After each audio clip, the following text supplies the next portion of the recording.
India का stock बेचो और यूएस, कोरिया और ताइवान का स्टॉक खरीदो। इस तरह के टॉपिक के यूट्यूब वीडियोस बहुत आ रहे हैं और आप लोग के क्वेरीज भी बहुत आ रहे हैं ना कि बाहर इन्वेस्टमेंट करें नहीं करें, और अगर करना चाहिए तो क्यों करना चाहिए, कहाँ पे करना चाहिए, कितना करना चाहिए।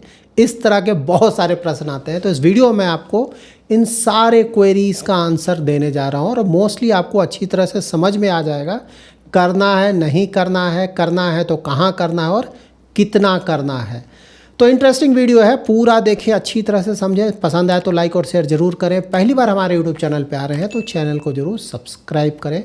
तो इस वीडियो में मैं इंडिया, यूएस, ताइवान और कोरिया को कवर करने जा रहा हूँ। इसके अलावा ऑफ कोर्स जापान और चाइना भी है, लेकिन उनको मैं किसी दूसरे वीडियो में कवर करूँगा।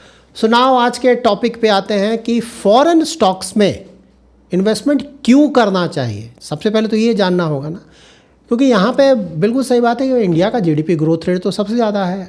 अगर मेजर इकनॉमीज़ में देखें तो हमारा तो फास्टेस्ट ग्रोइंग इकनॉमी है। लेकिन यहाँ पे फास्टेस्ट ग्रोइंग इकनॉमी तो ठीक बात है, लेकिन स्टॉक मार्केट में हम इन्वेस्टमेंट क्यों करते हैं? रिटर्न्स के लिए करते हैं। तो यहाँ रिटर्न्स तो आ नहीं रहा है, तो ये एक बहुत बड़ा रीज़न हो सकता है कि भाई रिटर्न आ ही नहीं रहा है तो कहीं दूसरी जगह हम इन्वेस्ट करें। तो ये ध्यान में हमेशा रखें कि कोई फास्टेस्ट ग्रोइंग या फास्ट ग्रोइंग इकनॉमी है, उसका डायरेक्टली ये मतलब नहीं हुआ कि वहाँ पे रिटर्न्स भी बहुत ज़्यादा आएगा, क्योंकि दूसरे फैक्टर्स भी आपको चेक करने हैं। जैसे वैल्यूएशंस, इंडिया का हमेशा प्रॉब्लम रहा ना, वैल्यूएशंस भाई बहुत ज़्यादा है, जबकि दूसरी कंट्रीज़ में अगर आप देखें तो वैल्यूएशन रिलेटिवली बेटर है। एक तो वो रीज़न है। उसके बाद अर्निंग ग्रोथ, कंपनीज़ का परफॉर्मेंस ना, उसी पे तो स्टॉक मार्केट चलता है। तो हमारे यहाँ अर्निंग ग्रोथ बहुत डाउन हो गया था, अब तो थोड़ा बहुत पिकअप आया है, लेकिन पहले तो बहुत डाउन हो गया था। जबकि दूसरी कंट्रीज़ में अगर आप देखें जहाँ की बहुत ज़्यादा रिटर्न आ रहा है, वहाँ पे अर्निंग ग्रोथ कंपनीज़ का काफ़ी अच्छा चल रहा है। तो वहाँ पे अगर आपका काफ़ी ज़्यादा अर्निंग ग्रोथ आ रहा है तो वैल्यूएशन थोड़ा ज़्यादा भी है, फिर भी जस्टिफाई हो जाता है। लेकिन अर्निंग ग्रोथ भी नहीं है और वैल्यूएशन भी ज़्यादा है, तब तो जस्टिफाई आप नहीं कर सकते हैं ना। और इंडिया में ऑफकोर्स एक कंट्री स्पेसिफिक प्रॉब्लम हमारा है, करेंसी रिस्क। हमारा जो रुपी है यूएस डॉलर के मुकाबले बहुत बुरी तरह से गिर रहा है। लास्ट 1 ईयर में ही अबाउट 12% के आसपास गिर गया है। तो ये सब फैक्टर्स हैं, ठीक है। तो इंटरनेशनल जब भी आप एलोकेशन करते हैं ना, तो उसके कुछ फैक्टर्स पूछेंगे। एक तो है कि ठीक भाई आपके कंट्री में परफॉर्मेंस अच्छा नहीं आ रहा, उसके अलावा और क्या क्या रीज़न हो सकता है। तो देखिए एक सबसे बड़ा रीज़न क्या है ना कि वर्ल्ड की जो बड़ी बड़ी कंपनीज़ हैं ना, खासकर टेक कंपनीज़, उसमें अगर एक्सपोजर लेना, क्योंकि उनका परफॉर्मेंस बहुत अच्छा आ रहा है, या फिर एक कोई पर्टिकुलर थीम जो कि बहुत अच्छा कर रहा है और वो थीम मेरे कंट्री में नहीं है। जैसे अभी क्या चल रहा है, एआई चल रहा है, सेमीकंडक्टर चल रहा है, इंडिया में इसका एक्सपोजर ले नहीं पा रहे हैं। तो बाहर अगर कहीं हमें इस चीज़ों में एक्सपोजर मिल रहा है, क्योंकि रिटर्न वहाँ आ रहा है, तो ऑफकोर्स हम बाहर इन्वेस्ट कर सकते हैं।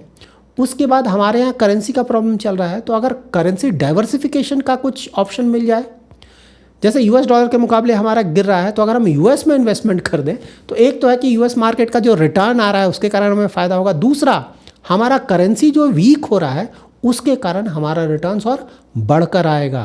तो ये एक एडिशनल बेनिफिट मिलता है। और of course single country risk, जैसे पूरा का पूरा पैसा हम इंडिया में इन्वेस्ट करते हैं। अभी जैसे पॉलिटिकल स्टेबिलिटी तो है, नो डाउट ना, पिछले काफ़ी सालों से है, और नियर फ्यूचर में तो बिल्कुल लग रहा है कि इंडिया में पॉलिटिकल स्टेबिलिटी रहेगा। लेकिन फ्यूचर किसको पता ना, 5 साल के बाद, 10 साल के बाद पता नहीं, पॉलिटिकल इंस्टेबिलिटी आ गया तो वो जब भी होगा तो मार्केट के लिए बहुत बड़ा निगेटिव होता है। उसी तरह हमारे यहाँ भी जियोपॉलिटिकल रिस्क बहुत ज़्यादा है, वॉर का रिस्क हमेशा रहता है। पाकिस्तान बैठा हुआ है, चाइना बैठा हुआ है, और पाकिस्तान का बिछड़ा हुआ भाई ना, कुंभ मेला में जो खो गया था, बांग्लादेश भी वापस आ गया है। तो अब तो ये 3 फ्रंट वार की तरह इंडिया के लिए बन गया है। तो ये सब प्रॉब्लम फ्यूचर नोबडी नोज ना। तो सिंगल कंट्री रिस्क को भी हमें कंसिडर करना चाहिए। और देखिए एक सबसे बड़ा फैक्टर क्या है ना कि मार्केट कैप अगर आप चेक करेंगे, जैसे इंडिया का मार्केट कैप, पूरे वर्ल्ड के मार्केट कैप, स्टॉक मार्केट का मैं बोल रहा हूँ मार्केट कैप, तो वर्ल्ड पे टोटल से अगर आप कंपेयर करेंगे तो इंडिया का स्टॉक मार्केट का परसेंटेज वाइज अबाउट 3 to 4% ही है हमारा, ठीक है। ग्लोबल मार्केट कैप का, इंडियन स्टॉक्स का जो टोटल मार्केट कैप है सिर्फ 3 to 4% है, बहुत ही छोटा पार्ट है। जबकि यूएस मार्केट देखेंगे तो वो अबाउट 43, 44, 45% के आसपास आता है। देखिए ये मार्केट कैप है ना, डेली बेसिस पे चेंज करता रहता है, एग्जैक्ट फिगर हम नहीं बता सकते हैं, हमेशा चेंज करता है, लेकिन रफली मैं बता रहा हूँ कि 45% के आसपास यूएस, हमारा है 3 to 4%। तो इस कारण भी मतलब बनता है कि बाहर थोड़ा बहुत एक्सपोजर लिया जा सके।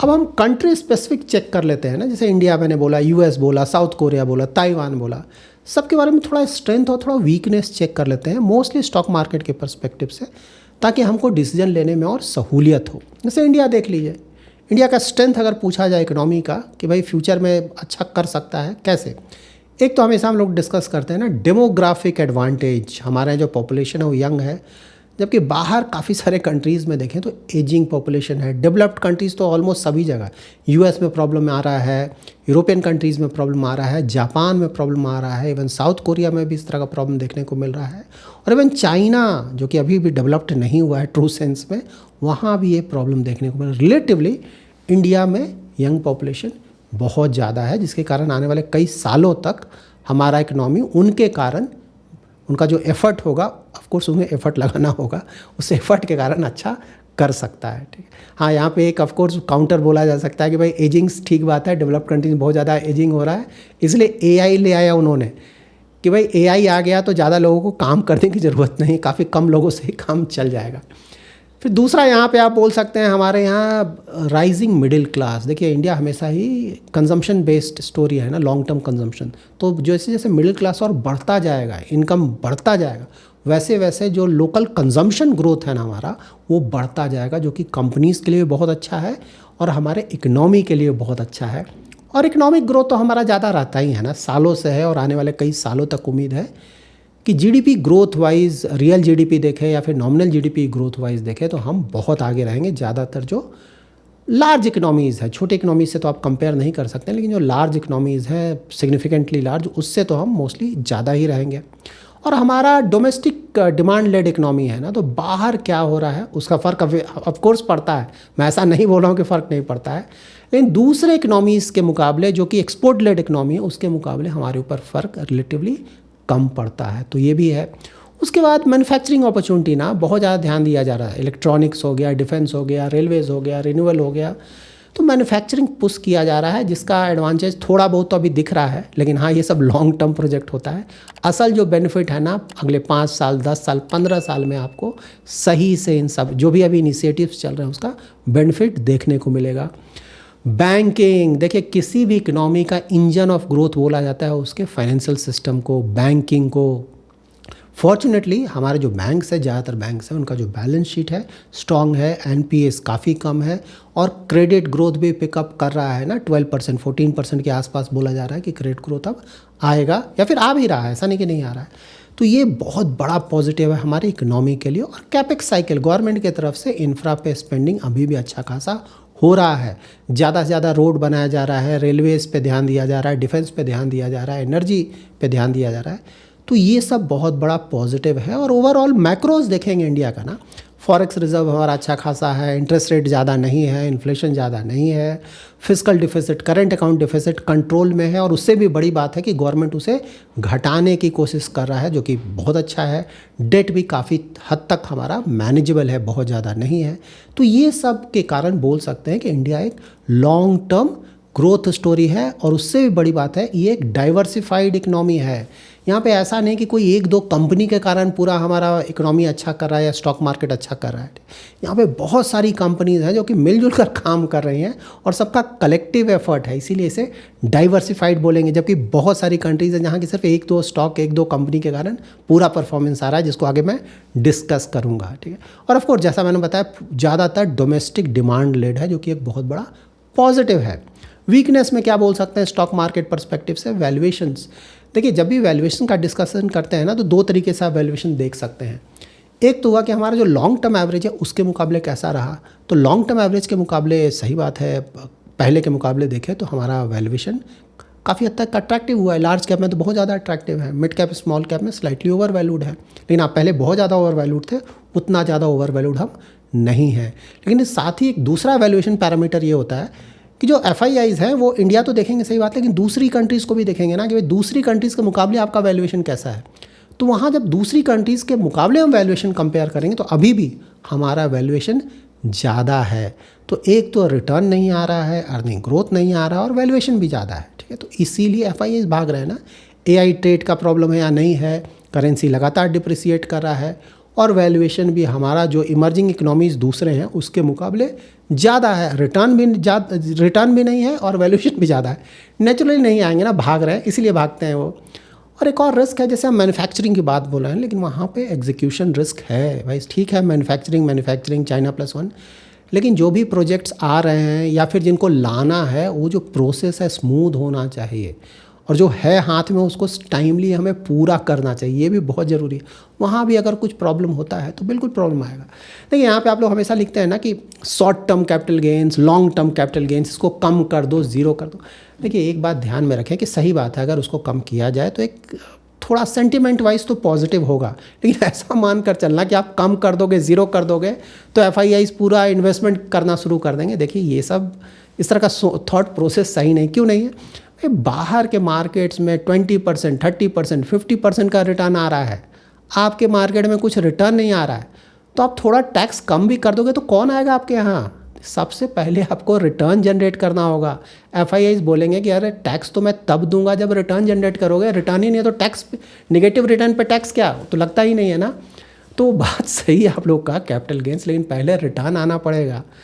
आप समझ रहे हैं ना, कोई एक म्यूचुअल फंड स्कीम है, अब कोई एक स्कीम 20% का रिटर्न दे रहा है, एक्सपेंस रेशियो लेगा 3%, मान लीजिए, होता नहीं है, अलाउड भी नहीं, लेकिन समझाने के लिए बता रहा हूँ।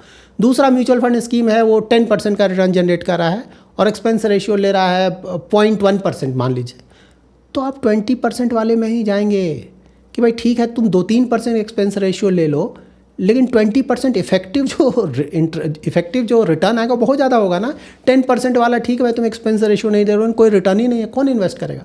तो ये सब समझे। वो हाँ सेंटिमेंट्स के लिए पॉजिटिव होगा नो डाउट, लेकिन अभी रिटर्न्स बाहर इतना ज़्यादा आ रहा है ना कि उसके कारण कोई खास फ़र्क नहीं पड़ने जा रहा है, एटलीस्ट शॉर्ट टर्म में। इसके बाद यूएस का स्ट्रेंथ तो मतलब बहुत सारा है, गिनाया नहीं जा सकता, इतना सारा है। GDP वर्ल्ड का सबसे बड़ा है, स्टॉक मार्केट सबसे बड़ा है, डेट मार्केट सबसे बड़ा है, करेंसी स्ट्रॉन्गेस्ट है, ज़्यादातर जो ट्रेड होता है US डॉलर्स में होता है, पर कैपिटल इनकम बहुत ज़्यादा है। तो इकनॉमी और डिफेंस दोनों मामले में वो नंबर 1 है, और नंबर 2 जो भी यहाँ पे है उससे वो बहुत आगे है, तो ह्यूज। और US का सबसे बड़ा स्ट्रेंथ क्या है? इनोवेशन इंजन बोला जाता है वर्ल्ड का उसे। AI हो गया, क्लाउड, सेमीकंडक्टर्स, बायोटेक, सॉफ्टवेयर, ज़्यादातर जो टेक रिलेटेड चीज़ें हैं ना उसमें बहुत आगे है। और ऑफ कोर्स जो उसका करेंसी है उसे रिजर्व करेंसी बोलते हैं, उसका बहुत बड़ा एडवांटेज है ना डॉलर का। वो डॉलर इतना ज़्यादा स्ट्रांग है, इसी कारण उसका बॉन्ड मार्केट बहुत स्ट्रांग है, ठीक है, जो कि बाहर के जितने भी कंट्रीज़ हैं ना, इवन उनका जो सेंट्रल बैंक से अपना ज़्यादातर पैसा US के बॉन्ड मार्केट में इन्वेस्ट करता है, क्योंकि वहाँ का डॉलर बहुत ज़्यादा स्ट्रांग है। तो उसके कारण ही बॉन्ड मार्केट उसका स्टॉक है, और ऑफ कोर्स इक्विटी मार्केट में अच्छा खासा बाहर से पैसा इन्वेस्ट होता है। तो ये सब है। और इससे भी बड़ा एडवांटेज मैं जो बोलना चाहूँगा वो है वहाँ की जो कंपनीज़ हैं, बड़ी बड़ी कंपनीज़, ठीक है, Apple, Microsoft, Nvidia, alphabet, Meta, Amazon, इनके कारण ही तो काफ़ी हद तक US इतना अच्छा कर रहा है ना। इस तरह की कंपनीज़ वर्ल्ड में आपको शायद ही कहीं देखने को मिले, तो ये बहुत बड़ा एडवांटेज है US के साथ। वीकनेस क्या है कि वैल्यूएशन वहाँ भी ज़्यादा आ गया है, पिछले कुछ सालों से रिटर्न्स बहुत ज़्यादा है, तो वैल्यूएशन रिस्क वहाँ भी आ चुका है। खासकर टेक में कहीं कहीं कुछ स्टॉक्स बहुत ज़्यादा ओवर वैल्यूड हो गए हैं। तो यहाँ पे जो AI से एक्सपेक्टेशन है ना, कितना ज़्यादा खर्च कर रहे हैं तो रिटर्न भी आएगा। अगर वहाँ कोई किसी तरह का कोई डिसअपॉइंटमेंट आता है तो गिरावट बहुत बड़ा आएगा। कितना बड़ा गिरावट आ सकता है वीडियो के लास्ट में मैं इसे भी कवर करने जा रहा हूँ। और फिर एक डेट प्रॉब्लम, US का डेट प्रॉब्लम, कई बार मैंने डिस्कस किया है ना कि US गवर्नमेंट का जो डेट है वो 39 ट्रिलियन US के आसपास है। इंटरेस्ट रेट भी वहाँ पे ज़्यादा है। तो भाई ठीक है, एक तो तुमने डेट ले लिया, ऊपर से तुम्हें इंटरेस्ट भी तो पे करना है। अगर इंटरेस्ट रेट ज़्यादा होगा तो ज़्यादा इंटरेस्ट पे करोगे, और लगातार डेट बढ़ाए जा रहे हो तो US में आने वाले सालों में इसके कारण बहुत ज़्यादा प्रॉब्लम होगा। और प्लस इनके डेट में जो इन्वेस्टमेंट हो रहा है, जैसे जापान फिलहाल नंबर 1 है, US डेट सबसे ज़्यादा उन्हीं के पास है, ऑलमोस्ट 1 ट्रिलियन US के पास। तो जापान में भी देखें तो इंटरेस्ट रेट इधर ऊपर जाने लगा है, इन्फ्लेशन रिस्क वहाँ भी आया तो इंटरेस्ट रेट और बढ़ाया जाएगा। तो हो सकता है कि आने वाले सालों में शायद जापान जो पहले की तरह बहुत ज़्यादा इन्वेस्टमेंट कर रहा था US के बॉन्ड्स में या फिर गवर्नमेंट सिक्योरिटीज़ में, वो शायद ना करे। बोले नहीं भाई अब मेरे यहाँ भी इंटरेस्ट रेट ज़्यादा हो गया, मैं जापान में ही इन्वेस्ट कर दूंगा। वो रिस्क भी हो सकता है। अगर दूसरी कंट्रीज़ वहाँ के गवर्नमेंट सिक्योरिटीज़ में इन्वेस्टमेंट कम कर दें तो US में बहुत ज़्यादा प्रॉब्लम आएगा, और ये जो डॉलर का डोमिनेंस है उसे भी काफ़ी हद तक झटका लगेगा। तो ये सब रिस्क है। साउथ कोरिया देखिए वहाँ जो वैल्यूएशन है ना बहुत कम है, एक तरह से आप उसको वैल्यू बाइंग बोल सकते हैं। तो हो क्या रहा है ना कि साउथ कोरिया में सिर्फ 2 कंपनी है, उसके बारे में आगे मैं बताता हूँ। उसका रिटर्न बहुत ज़्यादा आ रहा है, ठीक है। तो रिटर्न इसलिए ज़्यादा आ रहा है क्योंकि वहाँ पे प्रॉफिट ग्रोथ भी बहुत ज़्यादा दिख रहा है और आने वाले सालों में भी लग रहा है कि प्रॉफिट ग्रोथ बहुत ज़्यादा आएगा। तो प्रॉफिट ग्रोथ इतना ज़्यादा आ रहा है जिसके कारण वैल्यूएशन बहुत कम हो जा रहा है, ठीक है। तो ये बहुत बड़ा एडवांटेजेस हैं। लेकिन हाँ, वहाँ पे इशू क्या है कि भाई सिर्फ 2 ही कंपनीज़ है ना। देखिए साउथ कोरिया जाना जाता है बहुत चीज़ों के लिए, ऑटो है, बैटरीज़ है, शिप बिल्डिंग है, इलेक्ट्रॉनिक्स है, बहुत सारी चीज़ें हैं। लेकिन जो रिटर्न आ रहा है ना वो सेमीकंडक्टर से ही आ रहा है। सैमसंग जैसे बहुत काम करता है ना, बहुत चीज़ें बनाता है, लेकिन जो सैमसंग का जो मेन रिटर्न आ रहा है वो सेमीकंडक्टर रिलेटेड बिजनेस के कारण आ रहा है। उसी तरह से एसके हाइनिक्स, 2 ही कंपनी तो है वहाँ पे, इसका बहुत ज़्यादा रिटर्न आ रहा है, प्रॉफिट भी बहुत ग्रो हो रहा है। तो ये सब है। लेकिन South Korea export led economy है और ये जो एआई ये सब चीज़ है ना ये सब सिक्लिकल होता है। तो साउथ कोरिया को भी आप मोस्टली एक सिक्लिकल इकनॉमी बोलेंगे, क्योंकि एक्सपोर्ट लेड जो भी इकनॉमीज़ होते हैं उसे हम सिक्लिकल बोलते हैं, ठीक है। तो सेमीकंडक्टर में अगेन ये जो साइकिल चल रहा है इसका सुपर साइकिल, इसमें अगर कुछ प्रॉब्लम हुआ या फिर ये जो सिर्फ 2 कंपनीज़ का जो बिज़नेस आ रहा है वहाँ पे अगर कुछ प्रॉब्लम हुआ तो ऑफकोर्स फिर प्रॉब्लम आने लगेगा। और जियोपॉलिटिकल रिस्क साउथ कोरिया के साथ है। नॉर्थ कोरिया बगल में बैठा हुआ है, हमें पता है कि वहाँ पे जो डिक्टेटर है वो कभी भी कुछ भी कर सकता है, वो रिस्क वहाँ भी है। तो यहाँ पे ये बात सही है कि जो कंपनीज़ है वेरी हाई ग्रोथ जोन में है, लेकिन वैल्यूएशन वाइज वो वैल्यू प्ले ही है। ताइवान देखेंगे वहाँ भी सेमीकंडक्टर सिर्फ एक कंपनी है, ताइवान सेमीकंडक्टर मैन्युफैक्चरिंग कंपनी। वहाँ पे वो एडवांस चिप मैन्युफैक्चरिंग करते हैं, एनवीडिया हो गया, एप्पल का एडवांस चिप हो गया, एएमडी का चिप हो गया, ज़्यादातर वहीं पे बनाया जाता है, उसी कंपनी के द्वारा बनाया जाता है। देखिए यूएस की जो कंपनीज़ हैं वो इनोवेशन कर रही हैं ना, डिज़ाइनिंग कर रही हैं, लेकिन उसको बना कौन रहा है? तो साउथ कोरिया की कंपनीज़ बना रही हैं, ताइवान की कंपनीज़ बना रही हैं, और ऑफकोर्स यूएस में भी कुछ कंपनीज़ हैं जो कि उसे बना रही हैं। तो वीकनेस क्या होगा ताइवान में देखा जाए तो कॉन्सेंट्रेशन रिस्क ना सिर्फ एक ही है कंपनी वहाँ पे, मतलब वेटेज भी देखेंगे ना स्टॉक मार्केट में ऑलमोस्ट 40-50% के आसपास का वेटेज सिर्फ इसका ही आएगा। तो वो बहुत बड़ा रिस्क है क्योंकि एक ही है ना, अगर यहाँ कुछ प्रॉब्लम तो पूरा प्रॉब्लम में आ जाएगा। अभी तक जो भी डिटेल्स हमने चेक किया उससे ये तो आपको क्लियर हो गया होगा कि ज़्यादातर इन कंट्रीज़ में जो भी रिटर्न्स आ रहा है एआई रिलेटेड है या फिर सेमीकंडक्टर रिलेटेड है। तो ये जो साइकिल है ना सेमीकंडक्टर या एआई रिलेटेड स्टॉक्स का कब तक चलेगा, कितने सालों तक चलेगा? तो इससे पहले हमें ये जानना होगा कि भाई ये जो रिटर्न आना शुरू हुआ है कब से आना शुरू हुआ है। तो मोस्टली लेट 2022 से यहाँ रिटर्न आया और अर्ली 2023 ऑनवर्ड्स रिटर्न बहुत ज़्यादा आया यहाँ पे इस स्पेस में, ठीक है। जैसे 2022 में अच्छा खासा करेक्शन आया था यूएस मार्केट्स में, टेक क्रैश हुआ था, लेकिन उसके बाद 2023 से ह्यूज रिटर्न्स एआई रिलेटेड जो भी स्टॉक्स हैं, ज़्यादातर स्टॉक्स का रिटर्न बहुत ज़्यादा। तो यूएस और ताइवान में अगर आप देखें ना तो लास्ट 2-3 साल में बहुत ज़्यादा रिटर्न आया है इस पर्टिकुलर थीम में। और कोरिया रिलेटिवली रिसेंटली 1-2 साल वहाँ पे लास्ट 1-2 ईयर्स में रिटर्न बहुत ज़्यादा आ रहा है। तो ये कब तक चल सकता है ये साइकिल? तो देखिए चलने का तो ये साइकिल बोला जा रहा है कि इवन नेक्स्ट 3 to 7 ईयर्स और ऐसे ही चल सकता है, ठीक है। क्योंकि अभी भी जो इंफ्रा बिल्डअप हो रहा है, ऐसा नहीं कि सब कुछ बन गया, अभी भी हम अर्ली स्टेज में ही है। बनाने के लिए और बहुत कुछ बनाया जा सकता है, बहुत ज़्यादा पैसा अभी भी खर्च किया जा सकता है। जो हाइपर स्किलर्स हैं यूएस वाली ना, हाइपर स्किलर्स किसको बोलते हैं? अमेज़ॉन, गूगल, मेटा, माइक्रोसॉफ्ट, इन कंपनीज़ को बोलते हैं। इस साल बोला जा रहा है कि एआई रिलेटेड जो खर्च होगा 600 to 700 बिलियन यूएस डॉलर्स के आसपास होगा, और नेक्स्ट ईयर 2027 में बोला जा रहा है 1 ट्रिलियन यूएस डॉलर्स के आसपास का खर्च होगा। लेकिन यहाँ पे ये भी ध्यान में रखना कि इतना बड़ा जो खर्च हो रहा है कितने सालों तक ये कंपनीज कर पाएंगी, ये बात भी आपको बिल्कुल ध्यान में रखना है। लेकिन हाँ, ये बोला जा रहा है कि अगर ये इसी तरह से चलता रहा तो इवन 2028-30 तक भी ये सब चल सकता है। सबसे बड़ा रिस्क क्या है? ऑफ कोर्स ये जो बबल बन रहा है ना एआई का कुछ सालों से, ये बस्ट होता है तो प्रॉब्लम आएगा। बस्ट होने के चांसेस तो हाई हैं, ऐसा नहीं कि चांसेस नहीं। क्यों है? जैसे एनवीडिया देख लेना भाई, 5 ट्रिलियन यूएस डॉलर्स का मार्केट कैप, यहाँ से कितना ऊपर जाएगा, कितना ज़्यादा, ठीक है। और फिर दूसरा सबसे बड़ा रिस्क है जो एआई स्पेंडिंग है, इसमें स्लो डाउन कभी ना कभी आएगा ना। 1 ट्रिलियन यूएस डॉलर्स मतलब कितने सालों तक ऐसा खर्च होगा? कहीं ना कहीं वहाँ कुछ प्रॉब्लम होगा, क्योंकि ये जो खर्च हो रहा है इसी के कारण जो सेमीकंडक्टर कंपनीज़ हैं, ताइवान हो गया, साउथ कोरिया हो गया, फिर यूएस की कुछ कंपनीज, इसीलिए तो उनका प्रॉफिट इतना ज़्यादा आ रहा है ना। तो ये अगर ये स्पेंडिंग कम होगा प्रॉब्लम में आ जाएंगे, क्योंकि ये कंपनीज अपना कैपेसिटी बहुत तेज़ी से बढ़ा रहे हैं क्योंकि डिमांड बहुत ज़्यादा है। लेकिन डिमांड में थोड़ा भी कमी आया तो इनका कैपेसिटी तो पूरा बन जाएगा, तो प्राइसेस तेज़ी से गिरेंगे सेमीकंडक्टर्स के और सभी में बुरा क्रैश आएगा। अब कब क्रैश आएगा, क्या आएगा, आगे थोड़ा और इसको डिस्कस करूँगा। और यूएस में एक बहुत बड़ा रिस्क आ गया है रेट हाइक, क्योंकि रेट कट के चांसेस फिलहाल तो चले गए ना, कट से डोनाल्ड ट्रंप उनके पॉलिसीज़ के कारण। तो रेट हाइक के चांसेस, अगर रेट हाइक हुआ तो किसी भी इकोनॉमी के लिए बहुत बड़ा निगेटिव होता है, उसके कारण भी स्टॉक मार्केट में गिरावट आ सकता है। और देखिए अगर ताइवान को देखें ना, तो ताइवान का एक बड़ा रिस्क है China. You never know, China कब से मौके की तलाश में बैठा हुआ, अगर उसने अटैक किया तो ये सारा performance all of a sudden चला जाएगा, ये ध्यान में रखिए। कोरिया के साथ भी अपना रिस्क है, 2 ही कंपनी है। सैमसंग में आपने सुना होगा ना, वर्कर का स्ट्राइक का रिस्क आ गया, अगर स्ट्राइक हुआ तो उसके कारण बहुत भारी लॉस हो सकता है।